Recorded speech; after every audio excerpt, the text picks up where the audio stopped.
closing time conversation for tax inspectors, taxi drivers, and taxidermists. Great big talk for the wee small hours. You've been trolling me big time, mate. The Late Night Alternative with Iain Lee on Talk Radio.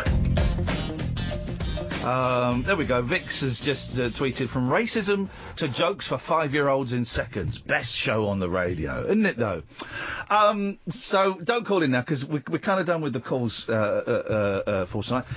Catherine, you're off. Yeah. Now for 2 weeks. Anything exciting happening? Loads of exciting things. Beautiful. Is it? Oh, you want me to tell you? Not really. Okay.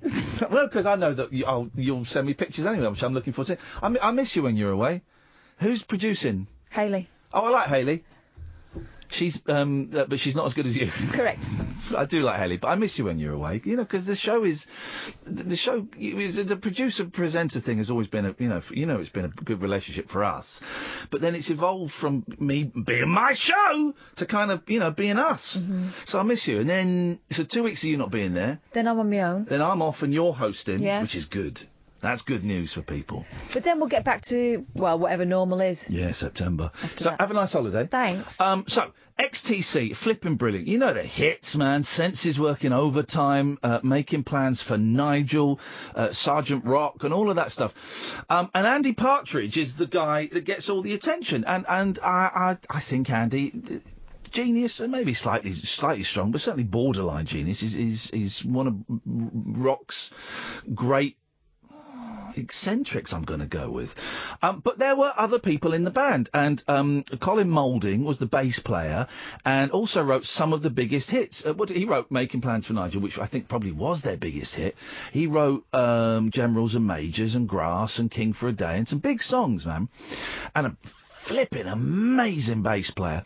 And Terry Chambers was the original drummer. And when Partridge had his breakdown in 82 and said, I'm not touring anymore, Terry Chambers went, well, do you know what? I'm moving to Australia. And they have got together. They recorded an EP that came out late last year, which is a delight. And they've just announced that they're playing as TC&I. Terry Chambers and I, it's a good name. They're playing 4 dates at Swindon Art Centre, which is where they live and where they've always lived. And they sold, I think they just released a few more tickets. But these people haven't played together for years and years and years, and they are bricking it. I think you will enjoy this. So this was me chatting to Colin Moulding and Terry Chambers from XTC earlier on today. Well, this is exciting. I've driven all the way out to sunny Swindon to go and meet Colin Moulding, formerly of XTC. Let's see if he's given me the right address. Yeah. Hey, it's Colin Moulding. Hello, brother. How you doing? Nice to see you. Come in. Hey, hello. Oh, the kids are off school. Tell me about it. I know. I'm dealing with it. Oh, how are you, man? You're right. I'm all right, yes. How are you? Yeah, Terry out the back with the missus. Oh, wow. Sunning themselves out the back. This weather's ridiculous, isn't it? It's ridiculous, yeah. I'm going to say it. It's a little bit too hot. Yeah. It's a bit too much. TC. Yeah. It's Mr. Lee. Hello, mate. Hello, everyone. Hello, under there. You're right. That's the neighbours, yeah. How you doing? I'm Ian. Nice to meet you. You're right. He's tall. I thought he was fixing the fence. You've got him. Well, I'll give him some creosote, I think. I've got some in the shed. Oh, good. How you been doing, anyway? I'm all right, thank you. Want a cup of tea or a soft drink or something? Just some water, I think. Some water will do the job. Spring water with some ice. How's that? Oh, that sounds great. Look at this. Industrial fans. Okay. This is the nerve centre. This is the bunker. This is where it happens. Where shall I sit that's out of the way? You have the chairs, I'll sit on the stool. Oh no, I'll sit on the stool. Oh, well, you're a guest and I'm only, I don't live here. Hang on, what do you mean you're only? I am, You're the bloody drummer from XTC, man. Colin, I've met you before, so I'm going to turn my back on you slightly, if you don't mind, because I want to speak to Terry. How you doing, man? It's nice to see you. Let's move this out of your way. I'm doing very well, thank you. What? I've got... Right, OK. So TC&I, great name, by the way. Thank you. Were there high fives all round when you came up with that bad boy? High five? What a high five? Oh, come on! You're not that high. No, I think we had a bit of a think about the name, and I think the first thing that sort of came up was XXTC, and we thought, no, that's perhaps too obvious, you know. The X of it, not XTC, as in EXTC. Yeah, EX sort of. Well, the X has been lobbed off, hasn't it? Yeah, yeah. So we thought that was kind of okay. XTC, you know, I mean, I think that was the first thing that sort of came up. We thought, oh, geez, you know. But your listeners probably won't know that maybe they don't know about Terry being TC. Yeah, of course, yeah. They may not, so being Terry Chambers, You're the I. Can I turn the fan off? Just because of the noise. It means we're going to sweat. I don't know. He doesn't know how to do it. That's just on number 1 as well. I want you guys to sweat. So you two are playing some gigs. When was the last time? Okay, I will explain this. And my fans are quite musical literate, so they will know about XTC. They will know that you stopped touring when 1982. Have you played gigs together since then? No, never. Wow. In San Diego, California, and it was 82, wasn't it? I can't remember the month actually, but yes, that was our last gig. So that's quite a long time ago. It is a long time ago. Well, the question is, what has taken you so long? Because obviously, Andy pulled the plug on the touring. That was his decision. Andy had his breakdown, as everybody knows. That's well documented. Yeah. You know, and we just proceeded to make records for the next 30 odd years. And you made, I'm a huge fan. You've made some brilliant records. But was there never a point where, like when in the Beach Boys, when Brian Wilson had his breakdown and said, I can't tour anymore, and they just got Glenn Campbell in, and they got Bruce Johnson in. Was there never a moment where you went, maybe we could go out and tour without Andy and still do the songs justice? I don't think we ever considered it, XTC without Andy was unthinkable, really. Yeah. So we just made records. We just accepted it. But Terry left the band around that time because obviously that was one step too far for him, Right. And because touring was like kind of a major part of his agenda, and but the rest of us accepted it, and me being a writer as well, it was kind of a consolation prize to the fact that we could spend more time writing. Dave kind of mourned it, I think, but accepted it, and then Terry a few months later, Terry left. Really. Was it the touring thing, Terry, that was the final straw for you, or was it? Because I read a report somewhere that it was English Settlement. Was it? No, the Mummer album. The Mummer album. And that you were pissed off with this. Well, I didn't think that the songs. I mean, I could stand corrected on this. I didn't think they were after English Settlement, which was the previous album, which was, it seemed to be, everything seemed to be building on the rock. I felt that some of the songs that we were rehearsing at that time there were not quite as strong as the English Settlement thing. Yeah. So that, in a combination of, I'm never going to tour again type of thing there, these things sort of started to add up to me, and I'm thinking, is it time for me? Plus, I had a marriage situation. I can feel the vibe changing. Yeah, a marriage sort of situation as well at this time, and all these things sort of seemed to build up, and really they sort of added up to one thing really, which was me to say, well, perhaps it's time I moved on from this, you know. And Andy actually rang me at that point in time and said, well, listen, if you're worried about the songs, I'll scrap the lot and start again. Wow. I said, look, they're your songs, Andy. I said, I can't be, you're not going to cut your arm off for me. I think it's time I sort of just moved away, and basically that was it. Right. So they took on a bit more of a folky vibe, though. Yeah. I mean, they were slightly folky, but it was electric folk with English Settlement. Right. But they took on a bit more of an acoustic kind of tone. And, it's a very gentle album. It looked as if, XTC as a band was sort of moving in a slightly different direction to the sort of like the thump whack sort of tradition that I provided in the early days. As things changed when Barry left, so it was just sort of like a natural evolution, I guess, for the band, and somebody had to give, and it was me. And then you went off to Australia, is that right? I went there for 34 years, Wow.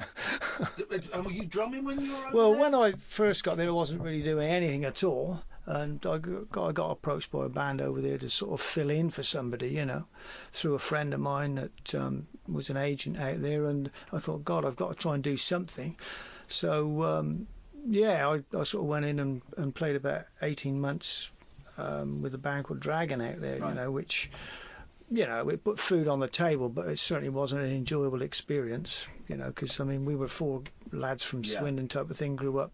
Colin and myself been playing since we were 17, and I don't know, you just have that sort of bond there that, when I went into the Dragon thing, it was like a hired gun, and I don't know, you never really feel part of they were in jokes. They were Kiwis actually, and there was sort of 4 or 5 of them, and they were talking about things I knew nothing about. Bands talk in their own language, don't That's they? right, yeah. They're obviously from a foreign country, but you have your own little shorthands, don't So you? I always the odd man out. There's no doubt. So I think in every band, Better, I think.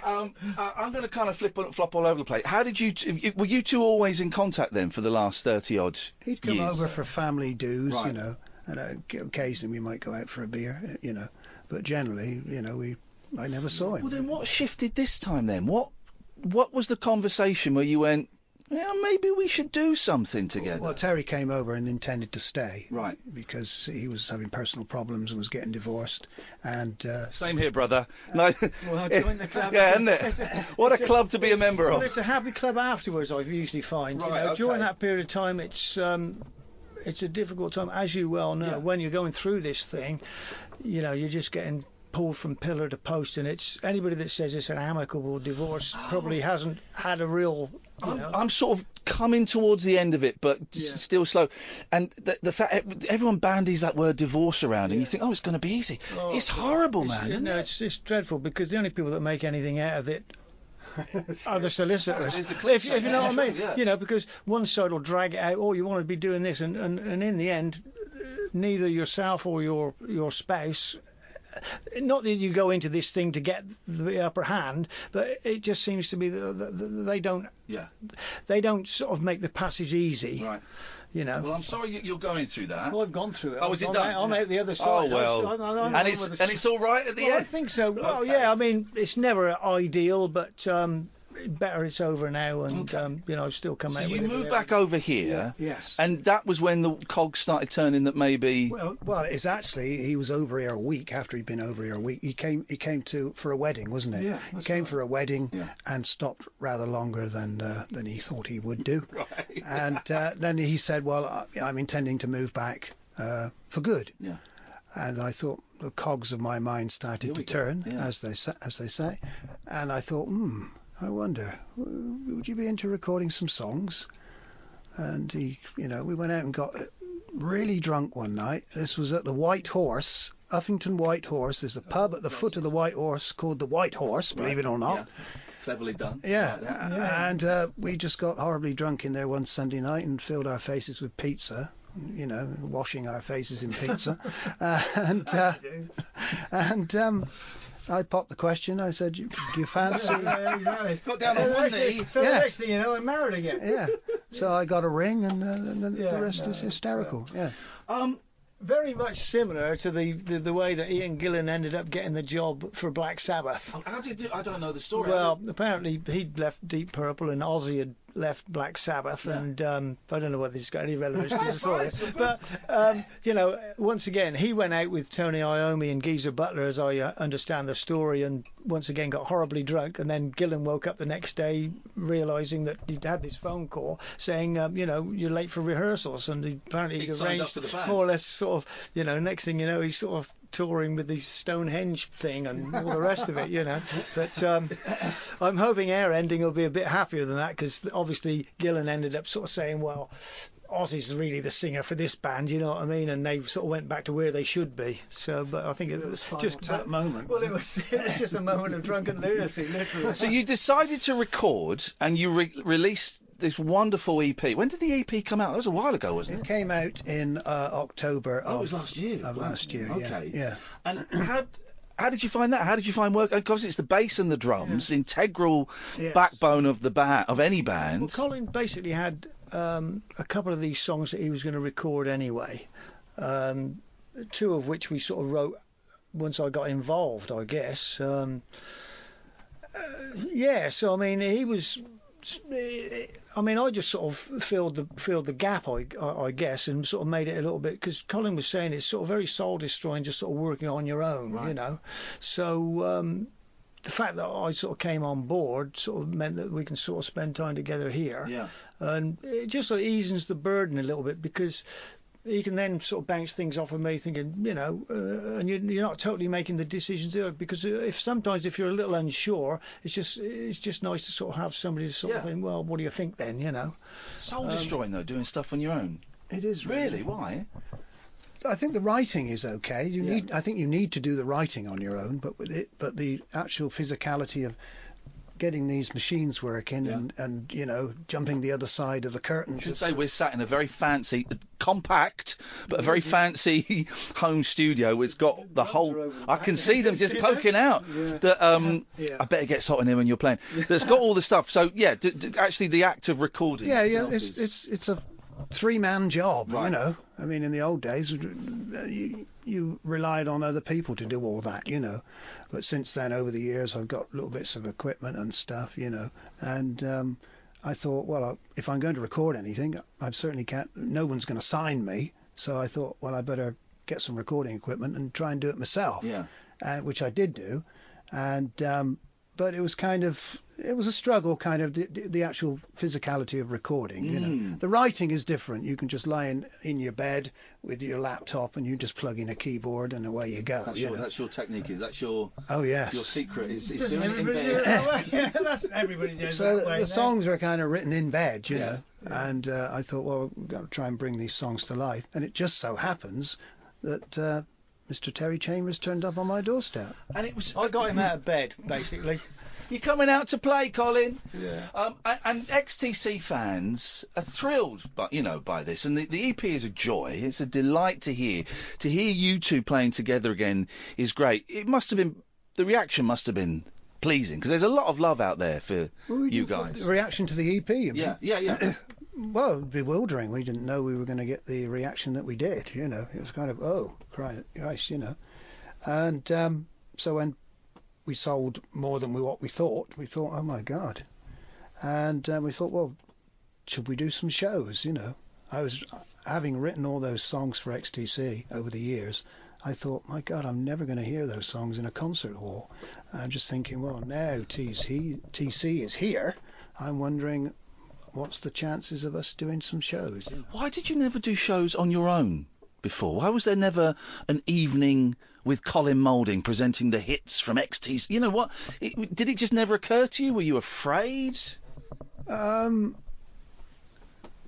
don't know. Just providing the impetus, just him turning up. It was just kind of it was the push to do it, you know. But I'm not.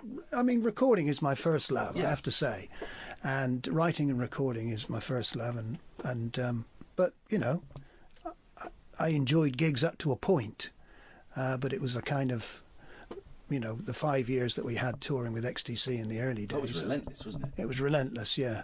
And did that suck the fun out of it? Absolutely. I think that's what, you know, led to Andy making his decision. If we'd have had more sympathetic management, instead of just sort of like trying to turn this thing into a money-making machine, as most of them do. Yeah. I mean, you know, everybody's in it to sort of make money or make a living at least.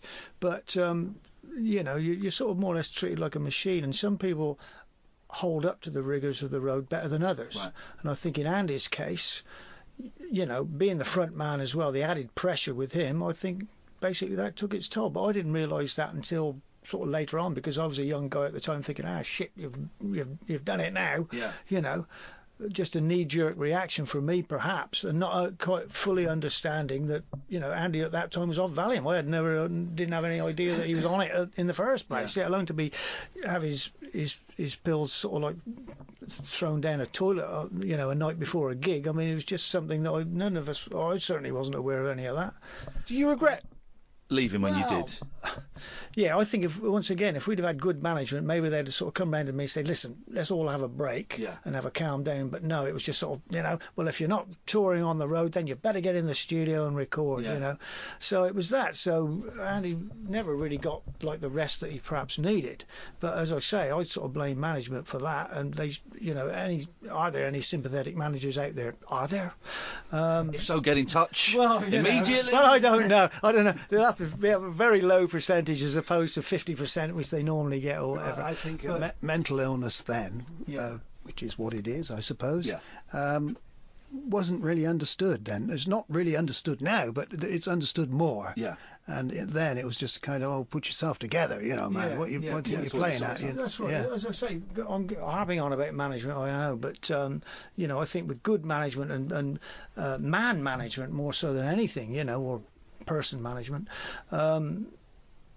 They could have seen that this thing was beginning to fragment, and I think basically the whole band needed a rest at that point, So instead of sort of, if they said have 6 months off, go off on holiday, go be with your family, and then come back, it might have been different. Yeah, I think Andy could have sort of perhaps pulled himself together a little bit more, and I think.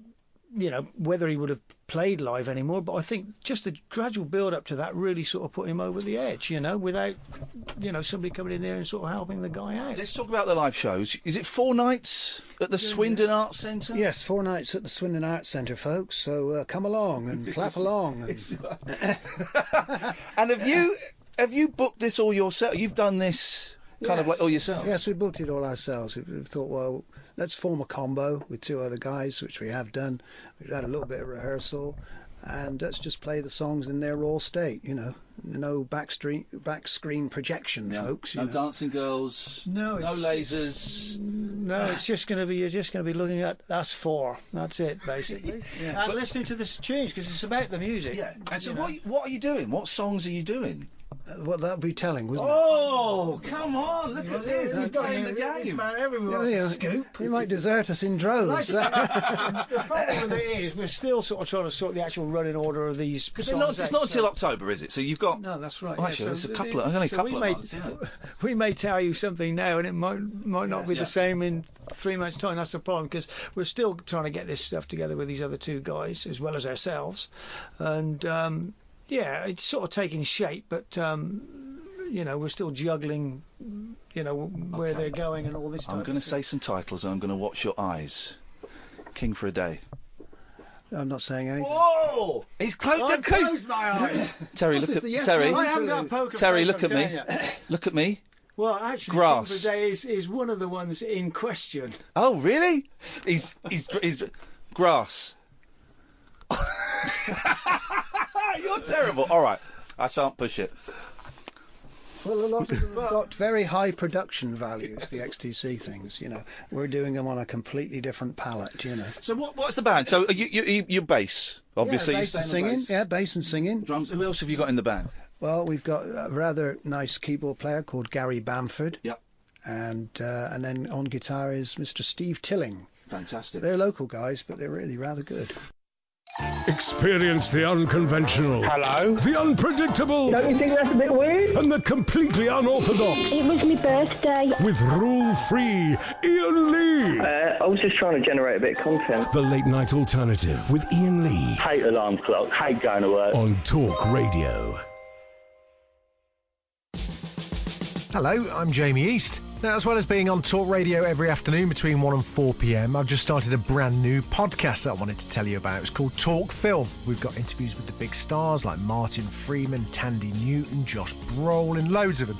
And also all of the reviews of the week's big releases. There's a new episode every Thursday, available through Apple Podcasts and your favourite podcast app. Just search for Talk Film and give it a whirl. If you like it, please hit that subscribe button. The radio show that knows truth is always stranger than fiction. Week Monday, I get shoes. The Late Night Alternative with Iain Lee. Because they're too real to be part of my imagination. On Talk Radio. The reaction online has been incredible. People are coming... there's a Facebook page, TC&I Facebook page, which I signed up to. People are coming from Germany. I think you got a couple coming from America. Yeah. no pressure, but, you know, this suddenly is becoming a thing, isn't it? Did you realise it was going to be a thing? We didn't know it was going to be a thing, no. We thought we were just going to set up in a small concert venue and just invite our friends. But no, the word got out, and people are coming for all the shows as well. People have booked for all nights. Some have, yeah. So actually, there's only going to be sort of 200 people turn up on 3 different nights probably. But Churchill would say we've got an ordeal of the most grievous kind. How you were saying in the kitchen, Colin, that you're shitting yourself a bit. But that will surprise people, I think. When was the last time you played a gig? You stood on stage with a guitar and played your own songs. 1982. It was that. It was. Yeah, my own songs. Yeah, yes. Wow. Yes. So I don't know. Where do you stand? I mean, they'll have to be shown. I'll have to be helped onto the stage and positioned where I've got to be. You know. You face the front. That much. You face the audience. That's the tip I can give you. Yeah, I don't quite fancy that very much. Do you not? No. How are you feeling about it? Well, the die is cast, isn't it? So I've got to do it now. But you sound like you're walking to your death. Walking to the scaffold. It's like sort of. I mean, this art centre thing. There was the first place we ever played when we were 17. Was so it? Right, I mean, of course. the irony of it all. And as I say, I'm probably just as nervous now as I was then. Yeah. Yet, despite over those years, you know, I mean, we played some pretty big places. Yeah. And it didn't sort of really bother me too much. You get a little bit of nerves, you know, prior. That's that young cockiness, though, isn't it? And then once you get playing there, you sort of think, well, this is, provided everything's going okay, you're not getting glassed or whatever, which did happen in the early days. Yeah, you know, you sort of go through it and you become quite a well-oiled machine. But having not done this, either of us, for such a long time, it's, yeah, sort of... we're sort of born again. But that's exciting, though, isn't it? That makes you feel alive. It has the ring of kind of 77, really, where we used to do the Hope and Anchor and the Red Cow and all those pubs in London. It's got that kind of vibe to it. Yeah. It's because it's small, it's cosy, and there's, you know, not room for that many people. That's why we have to do the 4 nights, really, you know. That's the reason we sort of picked the art centre, really, because it's sort of quite... It's a great venue. You know, it's a nice little place. And once again, we had no idea how many people would be interested in even seeing us at all. Yeah. So the thing with it was, if the tickets didn't go particularly well, we could have said, well, forget doing the other 3 nights. Yeah. I mean, we booked them because they were consecutive nights, and we thought, well, possibly it would be nice to do it in that sort of run. And we more or less were obliged to sort of book it like that. Otherwise, if we just did the one and then the other dates had gone on to something, you know, Peter Pan or whatever else they put on there. Yeah, you know, it would have been too late for us. So we had to sort of grab it and think, oh, geez, and we didn't know whether we'd fill the 4 nights or not. You were unaware because I could have told you would have done. And well, yeah, I mean, it's easy. So, but yeah, you know, you can't be sure, and we didn't want to be seen to sort of, you know, take on a big venue and all this sort of stuff there and thinking, Christ, you know, it's half empty. Yeah. You know, I mean, I used to be excited when we used to do places like the Marquee for 3 nights and it was packed out for 3 nights. And there were still people queued out. So that was a better vibe than playing the Rainbow and sort of, you know, 3/4 of the bloody seats are still empty. I can guarantee that there is going to be so much affection in that room that even if you sucked, which you won't, well, maybe, I don't know. We've considered that as well. Yeah. But there's going to be... We're picking a lot of advice off of you here tonight. I'll tell you that. But there's going to be so much affection in that room. I don't know if you've read the comments on the Facebook page. There's so much love for you guys, you know, that I think even transcends the music. You could stand there for an hour and just, you know, read the phone book and people would still love it because it's something that they thought they would never see. You know, you two, a percentage of XTC playing them said songs. On there, I believe that perhaps Colin will sort of read some notes from a gardening book and all Chambers will be just drunk in the corner, so perhaps that might be sufficient. I don't know. I'd pay. That's performance art. I'd pay for that. Oh, that's 27 quid, no way. I saw the brilliant is it This Is Pop, the documentary that came out. That was great, wasn't it? Yeah. He did a good job, that fella, didn't he? Charlie Thomas, yes. Yeah. He did the 10cc one and all that. They're usually the ones that get on BBC 4, but we didn't. They wouldn't. BBC wouldn't touch it, would they? They wouldn't show it, no. Why?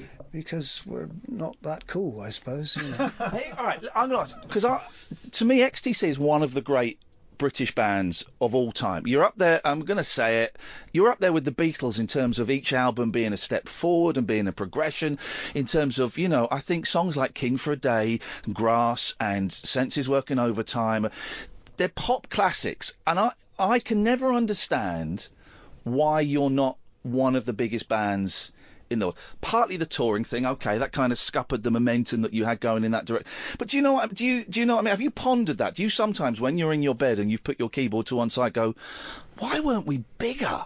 Do you know what I mean by that? It's nice, actually, being the best kept secret in the world. Really? Yeah. You still enjoy that? That's nice, because you know, if you're up there, then you're harder you fall. You know, the bigger the drop, you know. But we've always been kind of an underling, you know. I think that's why the XTC fans like XTC. It's because not everybody does, and it's sort of like a bit of an exclusive sort of club, you know. You know, whereas bands like U2, for example, they're worldwide and global, and everybody loves U2. You know what I mean? So it's no surprise. Well, no, actually, music lovers don't. There's millions of okay, well, the equivalent I can think of is the Police and Sting, who were kind of, they were your peers, weren't they? We toured with them in America, yeah. And you know, Sting is up there, and yeah, I'm gonna say it. I think he's a bit shit. You know, I think he's a bit.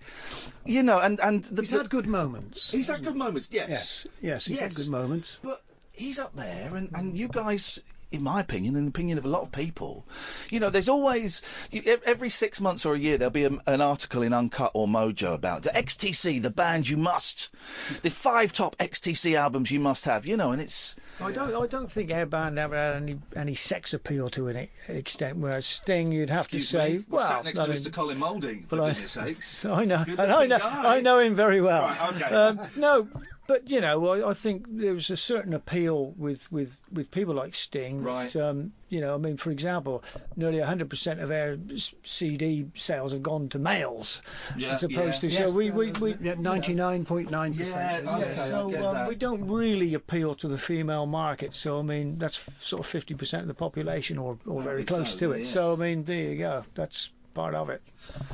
It's probably too soon to ask, but have you considered if these shows go well, and more importantly, if you enjoy them, any ideas have you talked about what might happen afterwards? We haven't got a clue what's going to happen. We might be egged off. We don't know.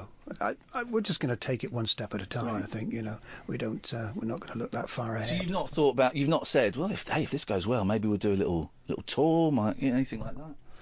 Well, as I said, my kind of, the whole thing in the business for me is recording and composing. Yeah. You know, that's my thing, and this is kind of a side thing really for me. Yeah, interesting, yeah. But I don't know about touring the world. It's a lifestyle that I didn't much go on anyway. Right. I think I missed my kids growing up. You know. Yeah. Now I've got my granddaughter. You know, it's kind of, I'm going to miss out again, aren't I? You know. So. What are you doing with your voice? Because your voice on the new songs is incredible. It's like it hasn't. Do you know what I mean, Terry? It's not. It's not aged. It's like a ventriloquist dummy situation. That's what it is. It is. The first time you go and listen to a song from a group or members of a group you've not heard from years, there's always this could be a stinker. But the songs are great, and your voice, man, it's amazing. Yeah, his voice has maintained its. It has. Get the engine going. I remember seeing sort of Barry Gibb do his thing at. Not I'm knocking anybody, but doing his live thing at Glastonbury, and I thought that because of the type of music that he was singing, in the Bee Gees' heyday, they're right up there. Do the full set, and unfortunately, certain people, and I hate to say it, but I think he falls in that category, along with quite a few others that just can't quite make it up to that register anymore, and some of the songs have to be changed as a result. But I think Collins, we've been rehearsing in here, and I think he's singing close to as good as what he's ever done, really. I play a little bit of bass. I'm not very good at all. This is a really dumb question, but how do you separate your brain so you can sing and play your complicated bass lines at the same time? I just don't bother to play them, basically. You know, right. That's my secret.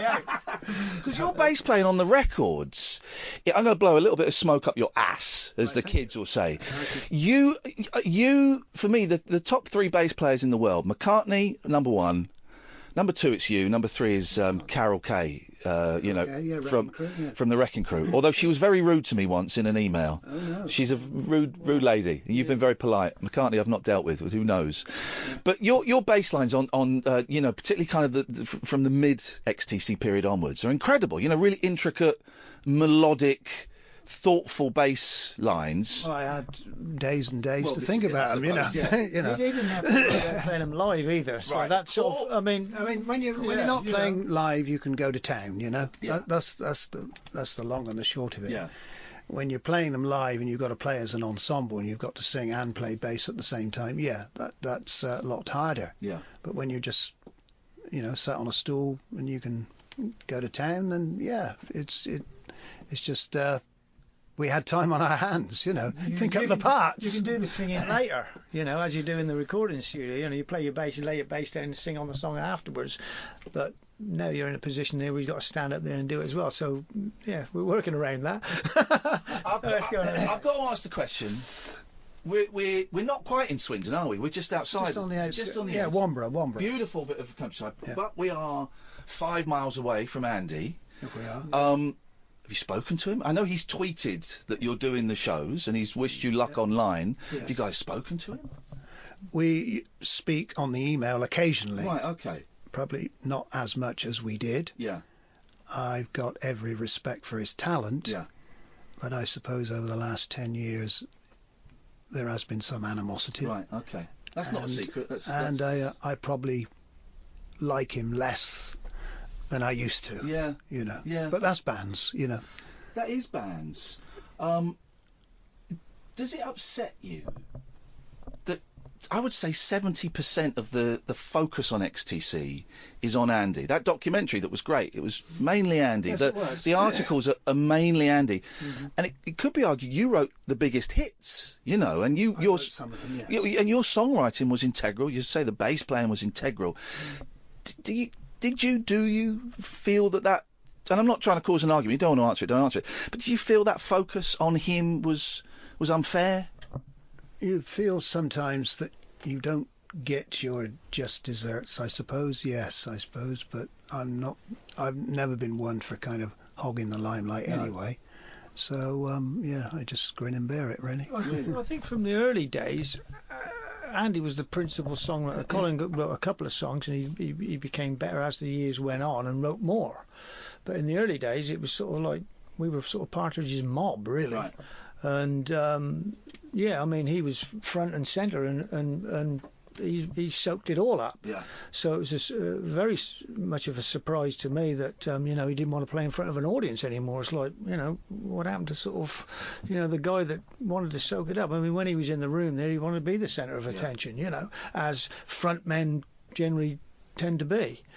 So that's why he got most of the attention, and if interviews were going to be done, they wanted him, and I'd probably go along with support, or Dave or Barry would go along with support, or on another occasion if Colin had to do one, either one of us would go on, but very rarely would Colin and Andy do it together. They would be in different things quite often. We would work separately all the time. He had to sort of take that. That was the mantle he sort of took on, Terry, look at me, generals and majors. Oh, a little smile there. There was a little smile. Your poker face sucks. Sorry. He's getting used to it now. This is an interrogation, not an interview. Yeah, exactly. Get that spotlight and put it on you. Dave Gregory, have you spoken to Dave? Not recently. Right. No. We had a bit of a falling out. Oh, really? I didn't realise. Yes. I seem to be the anchorman in all this, but that's bands for you. It is bands. It is bands. It's unfortunate that we all get a bit huffy with things, and, and you're dealing with always taking the credit for that, and I should be, it's this kind of thing. And but when you look at it, we stuck together for a hell of a long time. Yeah. Okay, we've had fallings out over the last 10 years. We've had a few skirmishes. Yeah, it can't be denied. But, you know, if he was at my door, I'd invite him in for a cup of tea. And then tell him to get out. Did you get on with Todd Rundgren? Were you okay with him? I got on with him all right, actually. I thought he was all right. Yeah. But, you know, I let him produce. Right, okay. Whereas Andy couldn't let go of the reins. That's the thing. And it was just two philosophies of recording that just clashed, you know. Andy's one of these chaps that, you know, he hasn't had a good day unless he's made you do it 8 times, you know. Whereas Todd was kind of, if he hadn't clinched it by a couple of takes, then we'd move on or pass it over, you know. And it kept things moving, you know. But Andy was kind of, you know, he's a stickler. He kind of wants it right. And we can't move on to anything else until it is, you know. Yeah. So there was the clash, you know. And favourites is a lousy, lame question. I'm going to ask it. Favourite XTC album? If you had to pluck one out to say this was my band and this is what we did and what we sounded like, what one would you go for? It's difficult, isn't it? It is difficult, and it's that thing that I said, that it's the progression. That every album is a move on from the previous. I like Parts of Non-Such, I must admit. I think probably on balance I'd go for that one. Yeah. Well, there's parts of Drums and Wires that I like as well, you know. So Black Sea too. So I'm afraid I'm on the fence. Terry, what would you do? Did you listen to them after you left? Not really. No, I didn't. Was it kind of a 2 fingers up? Not really. It was, you know, the fact that they sort of continued on. I think it was a bit sort of too close to my heart, really, thinking, what would have I have done in those circumstances, you know? And fair play to them. They had some great guys playing, and they've done some. I mean, I'm trying to tread in their shoes, some of them, because but to answer your question earlier, we're doing some songs from nearly all the albums, which includes quite a lot of stuff that I weren't on. And Pete Best syndrome, really. Yeah. It's kind of you trying to you know, pin this mother down, you know. What's that? The Trogs tape. Ba-da-da, ba-da-da. You played it already. Yeah, that's right. Yeah. I think it's dubba cha. Dubba cha, that's the one, yeah. So yeah, I'm having to tread as close as I possibly can in the footsteps of great drummers, you know. Yeah. Yeah, that's been challenging in itself. Let alone trying to remember what I did myself. You got right. Well, listen, I'm going to wind this up because we're in the hottest room, and I've made you turn the fan off, and I appreciate your patience. But so it's Swindon Arts Centre. They've just released a load of tickets, but they may have gone already. But look, in October, you guys haven't got a website or anything, have you? Well, somebody looks after something on Facebook, I think. Okay. He emailed me and said, could I do it? I said, well, crack on if you want to, you know. But this is the TC&I. Well, there's a TC&I one, and apparently there's a Colin Moulding one as well, but, you know, they're welcome to kind of... You guys want to get on the Twitter with the hashtags and the trolls and all of that, the online fighting. Yeah, I don't know. Do you really want to get down there? A lot of people have gone through that, and they, you know, a lot of people I understand are pulling out of that type of thing. Twitter's horrible, man. You guys are well off out there. Yeah, I think so. It's we're too busy. I mean, too busy. Yeah, it's a world. I just met your granddaughter. Of course you're too busy. You got your hands full with a little one there. Holidays. Well, that's only one. Holiday hell. Oh. It's Friday. It must be Amelia's day. She's adorable. Hey, listen, I'm so thrilled that you guys are doing this. You're going to be nervous. Nothing I'm going to say has changed that, but there's going to be so much affection for you lot. You know, so much affection. I'm coming, I think, on the Tuesday. I got a couple of tickets. I'm going to come down and see it. Best of luck. What row are you in then, Ian? Oh, I'm in. He'll be the tallest one there. He's about 6'7". I will have my banner. I'll be waving a banner. I'll be screaming for Terry. I'll be chucking my underwear. Oh my God. That's going to be happening. I wish you the very, very best of luck, and I hope more than anything you enjoy it. You know, I hope that you enjoy it. Thank you for coming all this way to interview us. Thank you. It's a pleasure. Yeah, thanks a lot, Ian. That's a great rehearsal. Should we do it now? No, this is the Todd Rundgren way of doing it. We're done.